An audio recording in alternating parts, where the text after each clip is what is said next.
Pandas Isin, function for continuous intervals. Let's say I want to construct a dummy variable that is true if a number is between 1 and 10. I can do.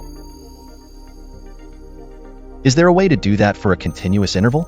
So, create a dummy variable that is true if a number is in a range, allowing for non-integers.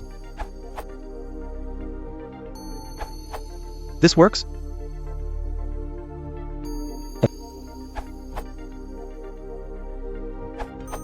You could also do the same thing with cut. No real advantage if there are just two categories.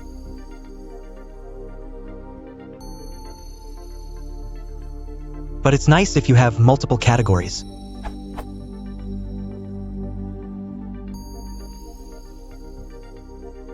Labels can be true and false if that is preferred, or you cannot specify the label at all, in which case the labels will contain info on the cutoff points. Series objects, including data frame columns, have a between method.